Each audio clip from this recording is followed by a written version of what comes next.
नाज़रीन, मैं हूं फयाज़ अहमद तज़िया के साथ। नाज़रीन, आपसे गुजारिश है कि मेरे चैनल को सब्सक्राइब करें और बेल आइकन का बटन दबाएं।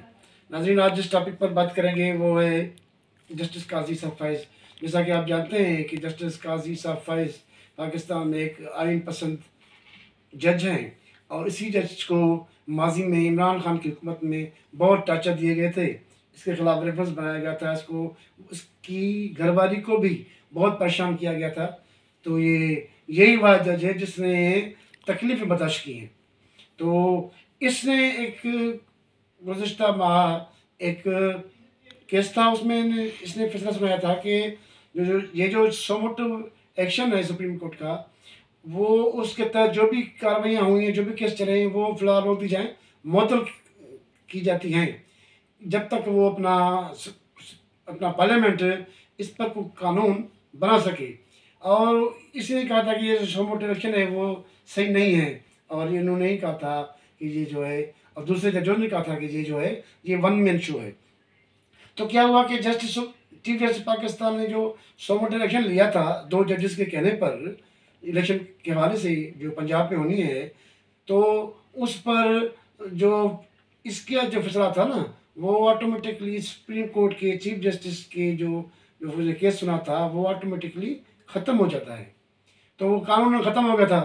तो अब उसको फिर जो वो सुन रहे थे उस पर जो अब हुक्म दिया कि अक्टूबर ये अपना कराएं मई में, तो वो ऑटोमेटिकली कानून ख़त्म हो चुका है। मगर इसने क्या किया कि एक अचानक 6 जजों पे एक बेंच बनाया और उन्होंने 5 मिनट में ये फैसला कर दिया कि ये जस्टिस काजी साहब फैज़ का जो फैसला था उस बेंच का, वो गलत थे। तो इस पर उसने कल एक नोट लिखा है मुकम्मल।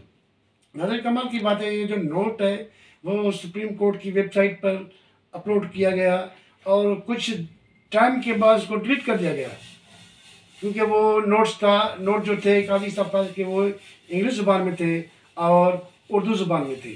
तो उसके कुछ जो मीडिया में आपने सुने होंगे, आप या भी आपको सुना रहे हैं, उसमें उसने कहा कि लार्जर बेंच, जो 6 रुकनी बेंच इसने बनाई थी चीफ जस्टिस ने, वो गैर आइनी है, वो गैर आइनी है।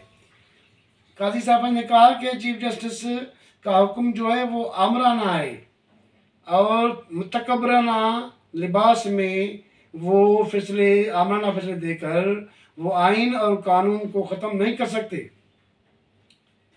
जस्टिस काजी साहब फैज़ ने एक बात की कि किसी भी बेंच, सुप्रीम कोर्ट के किसी भी बेंच के फैसले को दूसरा बेंच ख़त्म नहीं कर सकता, ये कानून में नहीं है। इसीलिए रिव्यू में जाते हैं ना, रिव्यू में जाते हैं उसी को बेंच में ही जाता है। जो भी फैसला बेंच सुनाता है, अगर आपको नहीं लगता अच्छा हो तो फिर भी आप रिव्यू में जाते हैं, तो रिव्यू में वही बेंच सुनती है, वही बेंच जिसमें जजेस वही होते हैं, अलग नहीं।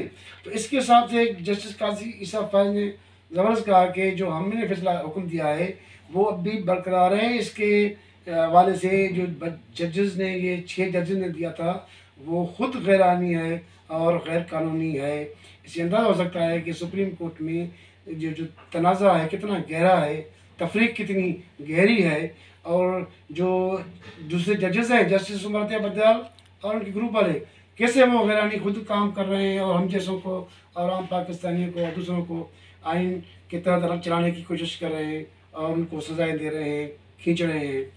इसके अलावा उसने इसमें मज़ीद लिखा है कि रजिस्ट्रार, सुप्रीम कोर्ट रजिस्ट्रार ने जो इसको हुक्म दिया गया था कि आपने सर्कुलर जारी करो, इसके सर्कुलर जारी किया गया था। उसके तहत काजी साहब फैज़ के बेंच के हुक्म को उसको अपना कैंसिल कर दिया गया था। फिर इसके बाद इसी रजिस्ट्रार ने एक सर्कुलर निकाला कि 6 बेंचों पर मुश्तमिल जजेस बैठेंगे, है ना। तो उसने कहा है कि वो रजिस्ट्रार जो है 3 अप्रैल को हुकूमत ने उसे वापस ले लिया था, तो वो 3 अप्रैल को था ही नहीं। तो इसके बाद 4 अप्रैल को ये जो 6 रुकनी बेंच ने बैठ के फैसला सुनाया, वो अज खुद ही गैर आइनी होता है ना। इस हवाले से भी होता है कि वो रजिस्ट्रार को हुकूमत पाकिस्तान ने वफाक में वापस ले लिया था, तो वो रजिस्ट्रार था ही नहीं, तो कैसे इसने जो है वो जारी कर दिया था। तो ये आप जान सकते हैं कि नाज़रीन कि पाकिस्तान में किस कदर जो अदालतें अब मुकम्मल तौर पर पार्टीशन हो चुकी है। अब जस्टिस उमर अतिया बंदाल बिल्कुल वाज़ेह नज़र आ रहे हैं। और मज़े की बात नाज़रीन ये है कि जस्टिस उमर अतिया बंदाल की बेटी की एक तस्वीर वायरल हुई है जिसमें वो PTI के जलसे में खड़ी है। हाँ, तो उसकी बेटी जो है PTI की वर्कर है, तो फिर वो जज कैसे इंसाफ कर सकता है। तो आज एक और बात आपको सुना है कि जो कल मीटिंग हुई थी नेशनल सिक्योरिटी काउंसिल की, तो आज सुप्रीम तो आज क्या है, वफाकी काबीना का इजलास है, उसमें जो भी फैसले किए गए हैं उसकी तौसीक ली जाएगी।